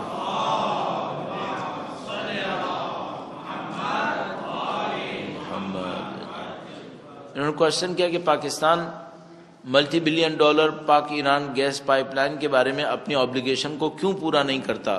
ایرانی سائٹ نے اپنی پائپ لائن بنا لی ہے، پاکستانی سائٹ نے اپنی پائپ لائن بنانی تھی جو اس نے نہیں بنائی ہے، اور ایگریمنٹ کے تحت اگر پاکستانی سائٹ فلاں ڈیٹ تک اپنی حصے کی پائپ لائن نہیں بنائے تو اس کو اتنے ملین ڈالر ایرانی گورنمنٹ کو دینا ہوگا. اس میں پر ڈے کا طے ہوا ہے کہ پر ڈے اتنا دینا ہوگا ان لوگوں کو، چونکہ ایرانیوں نے اپنی پائپ لائن بنا لی ہے اور اس کے ذریعے سے گیس ایران سے پاکستان کو بکنی تھی، اور ظاہر ہے کہ ایرانیوں کا اس میں نقصان ہوگا. ظاہر ہے پاکستانی حکومت وہی کر رہی ہے جو وہ ہمیشہ کرتی ہے کہ امریکہ کے دباؤ کے تحت آ کر اپنے مفادات کو قربان کرتی ہے. یہ ہمیشہ کا ڈرامہ ہے. میں آپ سے ایک بات پوچھوں گا، مثال کے طور پر یہ جو گوادر جہاں پر ہم نے اب پورٹ بنائی ہے اور ابھی تک اچھی فنکشنل پورٹ نہیں بن پائی ہے، اس کی ضرورت کب سے احساس ہو رہی تھی؟ آپ کی خدمت میں عرض کروں گا، بھٹو کے زمانے میں یہ پروجیکٹ بہت ایزیلی پیپرز کے اوپر موجود تھا. بھٹو کے زمانے میں، اس کا مطلب میں 70s کی بات کر رہا ہوں، ارلی 70s کی. ارلی 70s میں یہ پروجیکٹ ایزیلی پیپرز کے اوپر موجود تھا کہ ہاں یہ کام ہونا ہے. کیوں نہیں ہوا؟ اس کی وجہ یہ ہے کہ جنگ چل رہی تھی، کولڈ وار امریکہ اور روس کے درمیان چل رہی تھی، اور ایزمپشن یہ تھا کہ روس افغانستان کے بعد پاکستان کے بلوچستان کے تھرو عربین سی تک پہنچے گا، جس کو ہاٹ واٹرز کہا جاتا تھا۔ اس خاطر امریکہ یہاں پر اسٹیشن تھا اور یہاں پر کسی بھی قسم کے کام کی کوئی اجازت نہیں تھی۔ پاکستانی عوام پورٹ نہ بننے کے لاس کو کئی سال تک برداشت کرتی رہی جب تک امریکہ یہاں پر موجود تھا۔ ایک بار پھر یہ کہانی اب اس پائپ لائن کی صورت میں تکرار ہو رہی ہے۔ پاکستانی حکومت انڈر پریشر، امریکہ کی طرف سے پریشرائز ہونے کی وجہ سے وہ اس گیس کو نہیں لینا چاہیں گے کہ جو ایران کی طرف سے آئے اور پاکستان کو اس سے کچھ بینیفٹ مل سکے۔ البتہ ظاہری باتیں بہت زیادہ کہی جائیں گی، مثلا کہا جائے گا چونکہ آئل کی پرائس نیچے آ گئی ہے لہذا اس گیس کا لینا فیزیبل نہیں ہوگا۔ ہم سب کو پتہ ہے آئل کی پرائس ہمیشہ یہاں پہ نہیں رہے گی، ہم سب کو پتہ ہے یہ واپس جائے گی۔ تو یہ جو میں اور آپ آج کل اپنی گاڑی میں سستے سستے پیٹرول بھروا رہے ہیں، یہ ہم سب کو پتہ ہے زیادہ لمبی کہانی نہیں ہے، اس نے دوبارہ واپس جانا ہے، اور اس کے بعد پاکستان پھر اسی مصیبت میں پھنس جائے گا جو لوڈ شیڈنگ وغیرہ کی تھی، اور وہ ہم سب کو معلوم ہے کہ ہم کیا جھیلتے ہیں اس کے نتیجے میں۔ تو ہم غلطی کر رہے ہیں، نیٹ غلطی کر رہے ہیں جو یہ کام نہیں کر رہے۔ اس پائپ لائن کی ضرورت ہے پاکستان کو، اسے کر لینا چاہیے تھا۔ درود بھیجے گا محمد و آل محمد، صلی علی محمد۔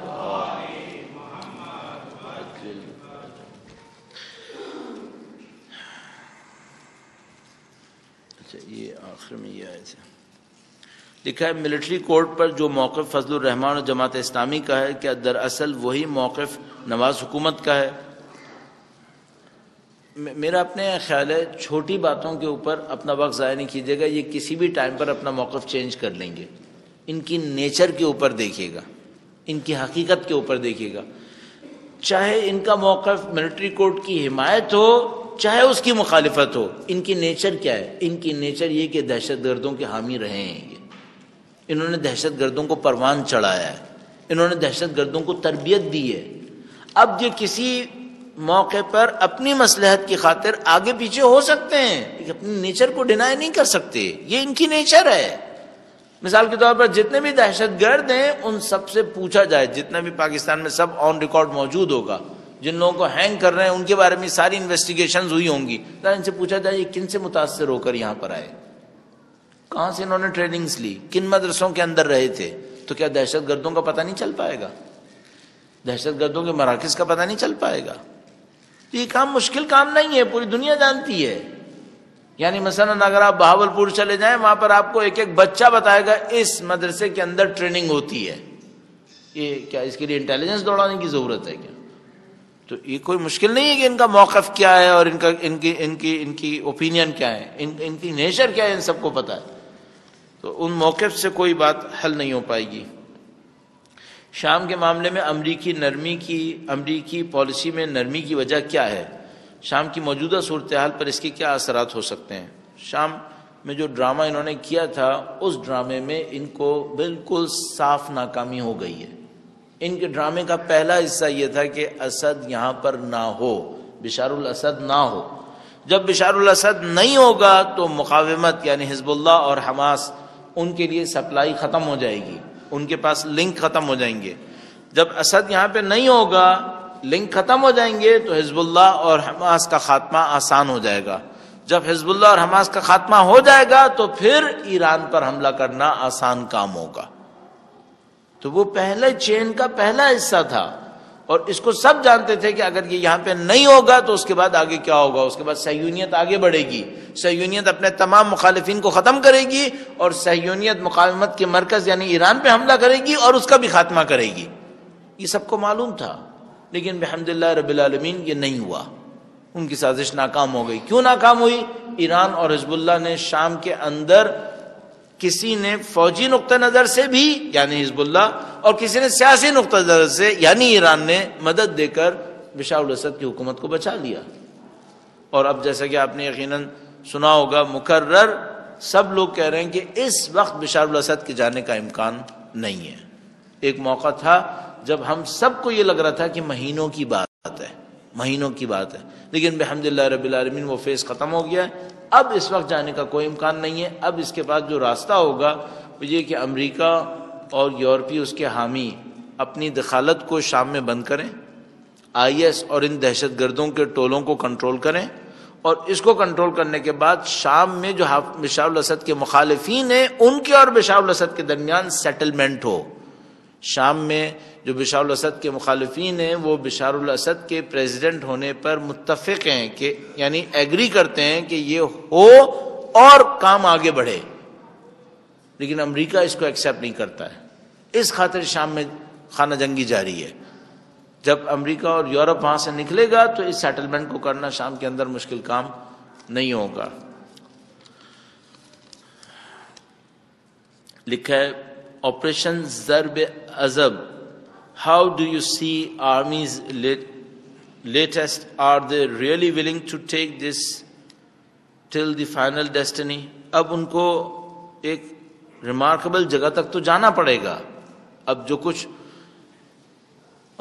سامنے آ چکا ہے، اور میں کہہ رہا ہوں کہ یہ بھی انہوں نے ہی کیا ہے کہ سامنے آئے، اس کے بعد ان کی انٹینشن بالکل کلیئر ہے، ان کو کسی آگے جگہ تک جانا ہے۔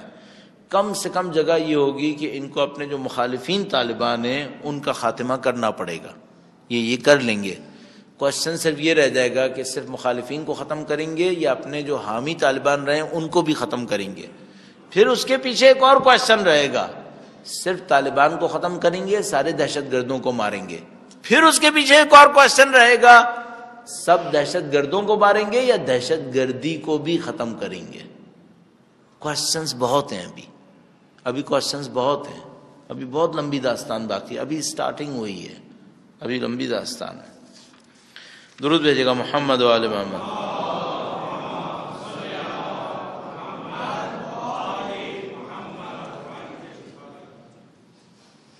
ایک بار پھر درود بھیجے گا محمد و آل محمد۔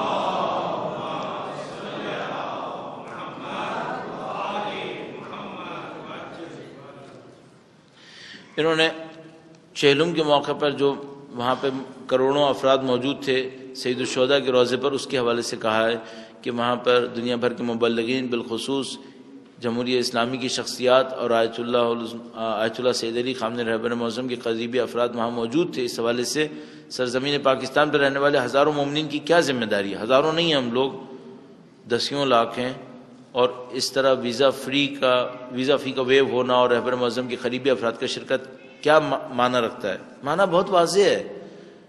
رہبر معظم نے حتیٰ یہاں تک کہا کہ میں عراقی قوم، عراقی علماء، عراقی حکومت اور عشائر یعنی قبیلوں کے سرداروں، قبیلوں کا بھی شکر گزار ہوں۔ اور انہوں نے کیوں یہ بات کہی؟ چونکہ آئی ایس کے تھریٹ کے مقابلے میں جو یہ چاہ رہے تھے کہ وہ اپنی طاقت کا اظہار کریں اور یہ بتائیں کہ عراق ہمارے ہاتھ میں ہے، اس چہلم کے مراسم نے ثابت کیا کہ نہیں، عراق ان کے ہاتھ میں نہیں ہے، عراق سید الشہداء کے چاہنے والوں کے ہاتھ میں ہے۔ یہ بہت اچھا موقع تھا اور بہت اچھا جواب دیا گیا۔ تو ان سب کا وہاں پر ہونا اسی لیے تھا تاکہ وہ اس کام کو بھرپور طاقت کے ساتھ جواب دیں، اور اس کے نتیجے میں اب امریکہ کے سامنے اور پوری استعماری طاقتوں کے سامنے ایک بات واضح ہے کہ عراق ان کے کنٹرول میں نہیں آ سکا ہے، ایران اہل بیت کے چاہنے والوں کے کنٹرول میں ہے۔ آئی ایس کا کام نہیں چل سکا، امریکہ کا کام نہیں چلا ہے۔ ابھی بھی جنرلی اہل بیت کے چاہنے والے اور بالاخص جمہوریہ اسلامی کی طاقت وہاں پہ بہت زیادہ ہے، الحمدللہ رب العالمین۔ انہوں نے ایک تجویز دی ہے، فرانس کے واقعے کے بعد جو 40 ملکوں کے سربراہوں کی ریلی ہوئی، اگر اس کے جواب میں پاکستان یا ایران میں مسلم ممالک کے سربراہوں کی ریلی نہیں ہو سکی، انہوں نے لکھا نہیں ہو سکتی ان خاکوں کے جواب میں، یعنی کیا یہ نہیں ہو سکتا؟ ہو سکتا ہے اگر سعودی عرب نہ ہوتا، اگر یہ بدبخت اپنی عزتوں کے بجائے نبی کے نام کو بھی احترام دے دیتے، اگر سعودی عرب یہ حرکتیں نہ کرتا، کیا کر لیں گے آئل کی پرائس نیچے ڈال کے؟ یہ سمجھ رہے ہیں اس طرح سے ایران کو انڈر پریشر کر لیں گے؟ کیا پہلی دفعہ ہوا ہے؟ جب ایران عراق کی جنگ ہو رہی تھی تو آئل پرائس $8 پر بیرل پر بھی آئی تھی، سنگل ڈیجٹ $8 پر بیرل اس پر بھی آئی تھی، اور ایران جنگ لڑ رہا تھا۔ ہم نے وہ وقت بھی اس وقت ایران میں ہی تھے جب ہم نے دیکھا تھا کہ کس طریقے سے یہ قوم $8 فی بیرل کے اوپر زندگی گزار رہی تھی۔ تو یہ بچکانہ حرکتیں ہیں سعودی عرب کی، کہ جب ان کے پاس کچھ نہیں بچتا تو یہ تنگ کرنے کے لیے اس طرح کی حرکتیں کرتے ہیں، اور اس میں امریکہ کے مخالفین بہت سارے ملکوں کو سزا دینے کی کوشش کرتے ہیں. سعودی عرب کو لاس کیوں نہیں ہے؟ کیونکہ اس کے پاس ذخائر ختم نہیں ہوں گے. لاس ان ملکوں کا ہوگا جن کے پاس ذخائر ختم ہونے والے ہیں، جیسے وینزویلا، اس کا لاس ہوگا. جب آئل پرائس نیچے آتی ہے تو جس کے ذخیرے زیادہ ہیں وہ خطرے میں نہیں ہوتا، چونکہ اس کو پتا ہوتا ہے یہ ریباؤنڈ کرے گی. جب ریباؤنڈ کرے گی تو میں کما لوں گا. جس کے ریسورسز کم ہوتے ہیں اس کو خطرہ ہوتا ہے کہ میرے ریسورسز جو کم تھے وہ سستی قیمت کے اوپر بک رہے ہیں، ان کا کیا ہوگا. تو وینزویلا جیسا ملک امریکہ کی مخالفت کی سزا لے رہا ہے، اور رشیا جیسے ملک کو مشکل کا سامنا کرنا پڑ رہا ہے. انہوں نے آئل پرائسز کو ایک وجہ جو کم کی وہ اس لیے تھی کہ ان کو ایران کو انڈر پریشر کرنا تھا. جون تک ان کو ڈیڈ لائن میٹ کرنی ہے، اس کے لیے مذاکرات میں ایران کو ٹیبل پہ لا کر دبانے کی کوشش کرنی ہے. دوسری طرف سے ان کو رشیا کی مصیبت ہے کہ اگر اس وقت آئل کو انہوں نے سستا کیا ہے تاکہ یورپ کو سستا آئل مل سکے اور رشیا کی گیس کی ضرورت اس کو زیادہ نہ ہو. رشیا کے پاس آئل کے ریونیو بھی نہیں ہو اور گیس بھی وہ نہ دے تو پھر وہ رشیا بالکل ہی ختم ہو جائے گا. اس طرح کا ایک گیم اس وقت جاری ہے یہاں پر. پاکستان میں مکتب تشیع اس جنگ کیا کردار ادا کرے؟ اپنے پروگرام نشر کرے یا پاکستان کی پالیسی؟ نہیں معلوم. اس طرح سے ٹکڑے ٹکڑوں میں جملے لکھنے سے سوال نہیں بن پائے گا. میرے خیال میں سوال کو پورا ہونا چاہیے، اس سے کوئی بات سمجھ میں نہیں آئے گی. درود بھیجے گا محمد و آل محمد.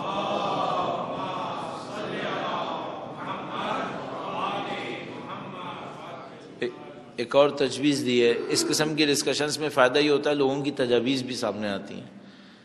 ایک زمانے میں میں کوشش کرتا تھا زاویہ پروگرام میں تھوڑا سا مذاق کرتا رہا ہوں تاکہ آپ لوگوں کی تھکاوٹ نہ ہو. پھر مجھے کچھ مخلص دوستوں نے یہ کہا کہ آپ جس کوشچن پہ مذاق کرتے ہیں وہ کوشچن کرنے والا آپ سے ناراض ہو جاتا ہے، لہٰذا آپ مذاق مت کیا کریں. میں سمجھنے کی کوشش کی کہ کیا واقعاً ایسا ہو سکتا ہے کہ میں مذاق بھی کروں اور وہ کوشچن کرنے والا ناراض نہ ہو. تو ہمارے دوستوں نے یقین دلایا کہ نہیں، ایسا نہیں ہو پائے گا. آپ جب بھی مذاق کریں گے کسی کے سوال پر تو وہ کوشچن کرنے والا ناراض ہو جائے گا اور اس سے لوگوں کی ناراضگی بڑھتی جائے گی. تو اب میں کوشش کرتا ہوں کہ کسی کے سوال پر ایسی کوئی بات نہ کہوں. لیکن بہرحال حکومت کو ٹارگٹ کلنگ روکنے کے لیے پاکستانی آرمی کو دے دینا چاہیے.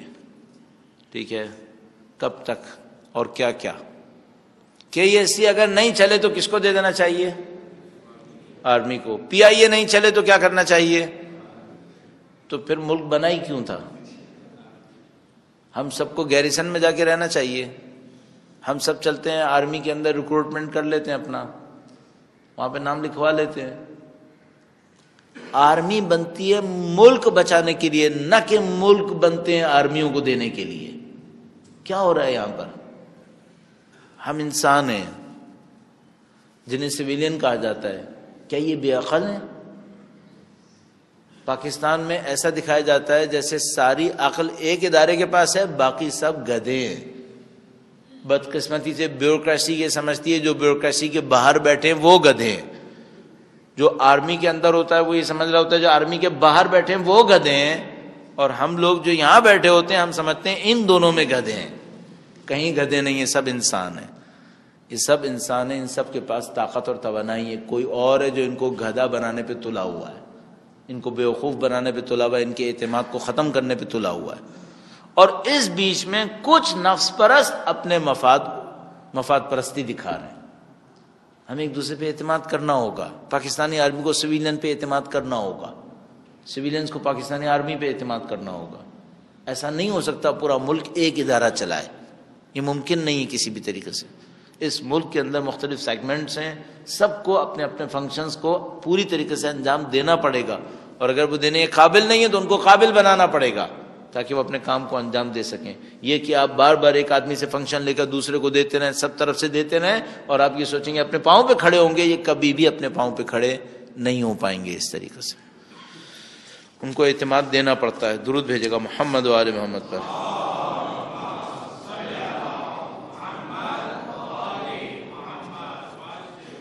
یہ دونوں سوال ایک ہی سلسلے کے ہیں. اچھا ہوا کہ آخر میں جماعت میں عرض کر دیتا ہوں. رہبر معظم has said that both MI6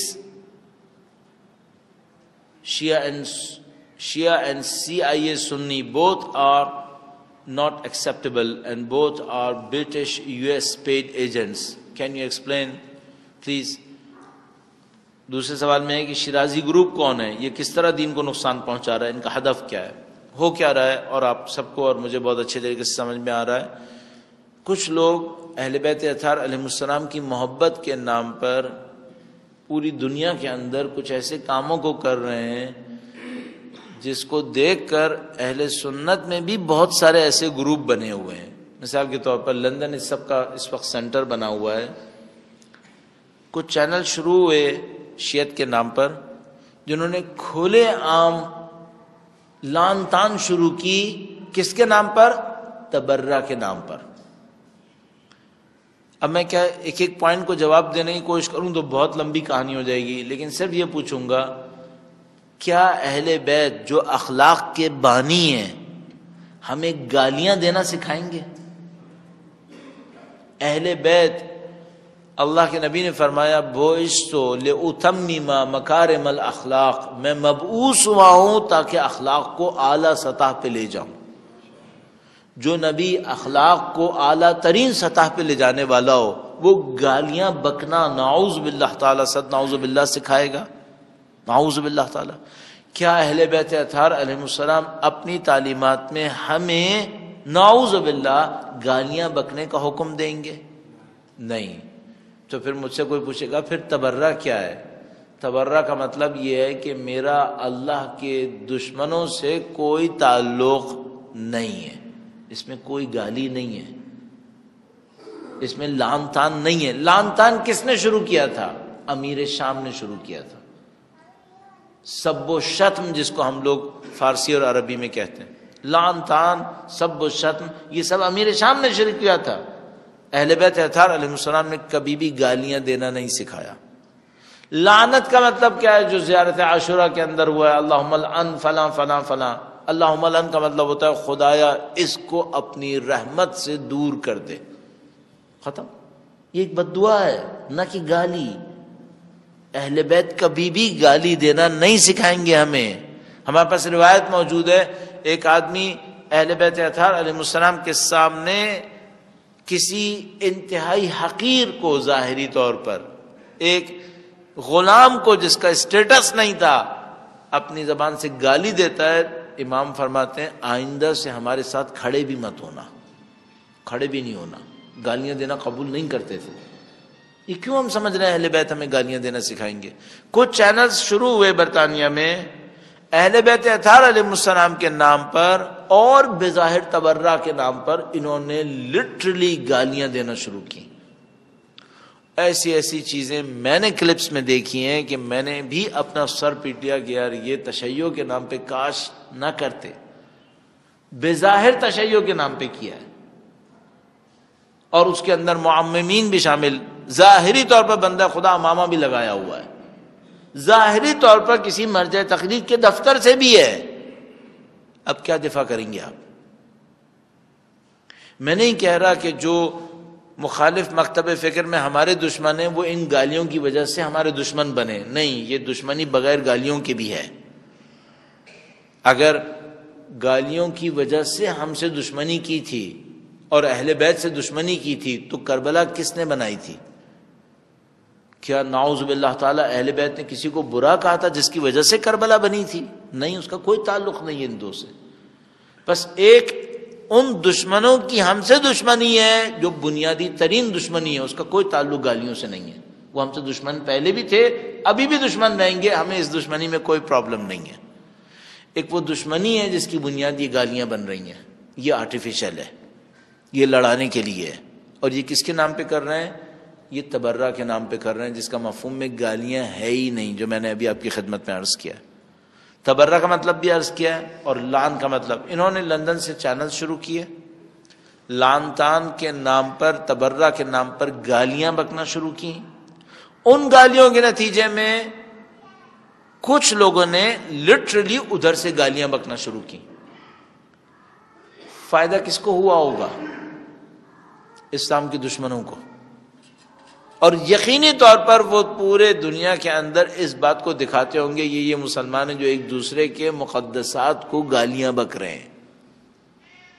اس کے بعد نفرتیں بڑھنا شروع ہو گئیں، نفرتیں بڑھتی ہوئی سرایت کرتی گئیں، اور سرایت کرتے ہوئے ان چینلز نے ایک روٹین رکھا کہ وہ پوری دنیا کے اندر جہاں کہیں بھی شیعہ ہوں گے ان کو یہ درس دیں گے کہ وہ بھی گالیاں بکیں. کس کے نام پر؟ تیسری دفعہ عرض کر رہا ہوں، تبرہ کے نام پر، جس میں کبھی بھی اہل بیت نے گالیاں نہیں سکھائیں گی. انہوں نے کہا تھا کہو کہ خدا کے دشمن کا ہم سے کوئی تعلق نہیں ہے، اس کو خدا اپنی رحمت سے دور کر دے، یہ سکھایا تھا. ان چینلز نے گالیاں بکنا سکھائیں، پوری دنیا کے مسلمانوں کو دعوت دی کہ تم بھی گالیاں بکو. اس کے بعد کیا ہوا؟ اس کے بعد یہ ہوا کہ جو اہل بیت کے فکر سے دور لوگ ہمارے بارے میں شک کر رہے تھے کہ ہم کیسے ہیں، نعوذ باللہ برے معاملے میں ہم پر یقین کرنے لگے کہ یقیناً یہ برے ہیں، نعوذ باللہ تعالی. کیوں؟ ان کی آنکھوں کے سامنے کوئی گالیاں بک رہا ہے جو اہل بیت کی تہذیب اور اہل بیت کے اخلاق سے کوسوں دور ہے. کبھی اہل بیت یہ کام نہیں کریں گے. اتنے مسخرہ طریقے سے ایک ان میں سے آتا ہے، بدقسمتی سے اس کا تعلق افغانستان سے ہے، جوان طالب علم ہے، امامہ لگاتا ہے، مراجع کو گالیاں بکتا ہے، ٹی وی کے اوپر بیٹھ کے مراجع کو گالیاں بکتا ہے، بار بار دعویٰ کرتا ہے میں ان تمام مراجع سے زیادہ، اپنے دانش میں دعوے کرتا ہے کہ میں ان سب سے زیادہ دیندار ہوں، میں ان سب سے زیادہ علم رکھنے والا ہوں. یہ مراجع کون ہے؟ رہبر معظم آیت اللہ العظمیٰ سیستانی، کس کا نام نہیں لیتا. اس کے اوپر کافی عرصے تک صبر کرنے کے بعد کہ شاید ان معاملات کو علاقائی سطح پہ لوگ نپٹا لیں، نہیں نپٹا سکے. لندن کے لوگ مصیبت میں پھنس گئے، انگلستان کے لوگ مصیبت میں پھنس گئے کہ اس کا کیا ہوگا. چینلز کی جنگ شروع ہو گئی، ادھر سے یہ چینل مناظرہ کرے، ادھر سے وہ چینل مناظرہ کرے. میں نے خود انگلستان کے سفر میں متعدد دفعہ اس بات کو نوٹ کیا، اور دوستوں نے بتایا کہ جو کچھ ہمارے اور اہل سنت کے درمیان تعلقات تھے اب سب ختم ہو گئے، سب ختم ہو گئے. یہ سمجھ لیجئے کہ 24 گھنٹے کی جنگ اور فتنہ بازی. اس کو رہبر معظم نے پوائنٹ آؤٹ کیا کہ یہ جو شیعت لندن سے آ رہی ہے یہ شیعت نہیں ہے، یہ برطانوی شیعت ہے، MI6 کی پھیلائی ہوئی شیعت ہے. پیسہ دے کر مصنوعی شیعت کی تصویر بنانے کی کوشش کی جا رہی ہے. بدقسمتی سے اس کے اندر آیت اللہ شیرازی کے خاندان کے اور ان کی آفس کی نمائندگی کے اکثر لوگ شامل ہو گئے. اس وجہ سے اس کو شیرازی گروپ کا نام رکھا گیا کہ یہ لوگ اس گروپ سے وابستہ ہو گئے اور انہوں نے ان کاموں کو انجام دیا. اور ان کی داستان لمبی ہے، اگر کسی کو ذرا سا دیکھنا ہے تو وہ جا کر سیٹلائٹ چینلز کے اوپر ان کو دیکھ لے، اور ناقابل بیان ہے. میں آپ کی خدمت میں عرض کروں، میں ان لوگوں میں سے ہوں جو بہت ساری چیزیں احتیاط کے ساتھ مائک پر کہہ دیتے ہیں تاکہ لوگوں کو پتہ تو چلے، لیکن ان کی چیزیں ایسی چیزیں ہیں میں کچھ بھی کر لوں میں مائک پہ نہیں کہہ سکتا، میں نہیں کہہ سکتا. ایسی چیزیں ہیں، اور ان کو کوئی اہل سنت دیکھ رہا ہو تو کیا ہوگا اس کے اوپر. میں قسم کھا رہا ہوں کہ میں بیان بھی نہیں کر سکتا کہ جو یہ کر رہے ہیں آگ لگانے کے لیے. یہ شیعہ نہیں ہے جو شیعت کے لیے کر رہے ہیں، یہ شیعہ نہیں ہے جو اہل بیت اطہار علیہ السلام کی خدمت کے لیے کر رہے ہیں. یہ وہ دشمنان دین ہے کہ جو اہل بیت اطہار علیہ السلام سے لوگوں کو دور کرنے کے لیے حرکتیں کر رہے ہیں. طریقہ ہوتا ہے. اہل بیت اپنے مخالفین کی حرکتوں کو بیان کرتے تھے، اپنے مخالفین کے نام کو لوگوں تک پہنچاتے تھے، لیکن ایک ادب کے ساتھ، ایک طریقے کے ساتھ، ایک تہذیب کے ساتھ. دشمن تھے اہل بیت کے جو بد تہذیبیاں کرتے تھے، بے ادبیاں کرتے تھے، نہ کہ اہل بیت اطہار علیہ السلام کہ جو اخلاق کے اعلیٰ ترین مرتبے کے اوپر فائز تھے. اب اس طریقے سے آپ کچھ حاصل نہیں کر پائیں گے. اس وقت جو ہماری ذمہ داری بنے گی وہ یہ کہ ان تمام فتنہ انگیز، فتنہ اور شر پھیلانے والے عناصر کو کنٹرول کیا جائے. اس بات کو سمجھانے کی کوشش کی جائے کہ جو آپ کر رہے ہیں، اگر کچھ لوگ سمجھنے کے قابل ہیں ان کو سمجھانے کی کوشش کی جائے کہ یہ جو آپ اہل بیت کی محبت کے نام پہ کر رہے ہیں قطعاً اہل بیت کی محبت نہیں ہے. ہمارے پاس روایات موجود ہیں، اہل بیت اطہار علیہ السلام نے ایسے لوگوں کے اوپر گرفت کروائی کہ اس کو اپنے درمیان سے باہر نکال دو، چونکہ ہمارے لیے بے عزتی کا سبب ہے. قطعی روایات ہمارے پاس موجود ہیں. تو یہ وہ فتنہ ہے جو ایک اور رنگ اس وقت ڈھا گیا ہے چینلز کی صورت میں، اور اس چینل کے پیچھے عجیب و غریب حرکتیں. ابھی آپ امریکہ میں جا کے دیکھیے، آپ بعض چیزوں پہ حیران رہ جائیں گے، آپ تفسیر نہیں کر پائیں گے. امام بارگاہ بنے گی جس کے، کیا عرض کروں، انسان پریشان ہو جاتا ہے کہ کہیں ایسا نہ ہو کہ کچھ اور لوگ سیکھ لیں کہ ہاں یہ بھی ہو سکتا ہے. امام بارگاہ بنے گی جس کے مرکزی دفتر کے اندر جارج بش کی تصویر لگی ہوئی ہے. او مائی لارڈ، یہ امام بارگاہ ہے، یہ مسجد ہے. آپ کو اور ہمیں بہت کچھ سوچنا پڑے گا یہاں ہو کیا رہا ہے، کس کے پیسوں سے بن رہی ہیں، کون ان کو بنوا رہا ہے، کون ان کو فنڈ کر رہا ہے. اس کا ہدف دین پھیلانا ہے، اس کا ہدف تشیع پھیلانا ہے. ان باتوں سے تشیع پھیلتا ہے یا عقل اور تہذیب اور اخلاق سے تشیع پھیلتا ہے، اللہ کی بندگی سے تشیع پھیلتا ہے. ان کو ہمیں سوچنا پڑے گا. انشاءاللہ خدا ہمیں سمجھنے اور حق کو پہنچانے کی سعادت نصیب فرمائے. خدا سے دعا کرتے ہیں پاک پروردگار اس قلیل کو اپنی بارگاہ میں قبول فرما. اے خدایا جو مسلمان سختیوں سے گزر رہے ہیں بے حق اہل بیت، ان کی سختیوں کو دور فرما. جو دشمنان دین سازشیں کر رہے ہیں اگر قابل اصلاح نہ ہو تو واصل جہنم فرما. اے خدایا تمام مشقتوں اور مشکلوں کے صدقے میں، ان کے نتیجے میں سید و سردار مولا اور آقا امام آخر الزماں کی ظہور میں تعجیل فرما. ہمیں ہماری اولادوں کو ان کی جانثاروں میں قرار فرما. ہماری زندگیوں کا اختتام دین کی نصرت کی راہ میں شہادت قرار فرما. ربنا تقبل منا انك انت السميع العليم بجاہ محمد و آلہ الطاہرین. درود بھیجے محمد و آل محمد.